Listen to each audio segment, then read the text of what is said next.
গাজায় ইসরায়েলের সঙ্গে যুদ্ধ শেষ করার জন্য আমেরিকার প্রস্তাবিত জাতিসংঘের নিরাপত্তা পরিষদে পাশ হওয়া পরিকল্পনাটি হামাসের গ্রহণ করার বিষয়টিকে আশাব্যঞ্জক বলে মন্তব্য করেছেন মার্কিন secretary of state Anthony Blinken. বার্তা সংস্থা রয়টার্স জানায়, মধ্যপ্রাচ্য সফরের অংশ হিসেবে ইসরায়েলের তেল আবিবে সাংবাদিকদের একথা বলেন তিনি। সোমবার জাতিসংঘের নিরাপত্তা পরিষদে গাজায় যুদ্ধবিরতির জন্য আমেরিকার 3 স্তরের একটি খসড়া প্রস্তাব 15 সদস্যের মধ্যে 14 দেশের সমর্থনে পাশ হয়।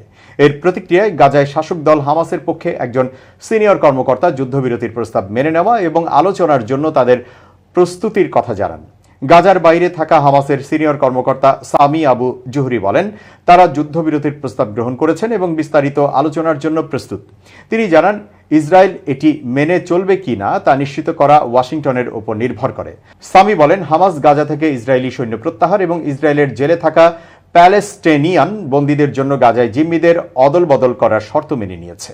জাতিসংঘের নিরাপত্তা পরিষদে যুক্তরাষ্ট্র সমর্থিত যুদ্ধবিরতির পরিকল্পনা অনুমোদনের পর ইসরায়েল অবশ্য তার প্রতিক্রিয়ায় গাজায় অব্যাহত সামরিক অভিযান চালিয়ে যাওয়ার হুমকি দিয়েছে। ইসরায়েলের দিকে ইঙ্গিত করে আবু জুহরি আরও বলেছেন, আমেরিকার নিরাপত্তা পরিষদের প্রস্তাব বাস্তবায়নের মাধ্যমে অবিলম্বে যুদ্ধের অবসান ঘটাতে ইসরায়েলি দখলদারিত্বকে বাধ্য করার প্রতিশ্রুতি বাস্তবায়নের জন্য মার্কিন প্রশাসন একটি পরীক্ষার সম্মুখীন হচ্ছে।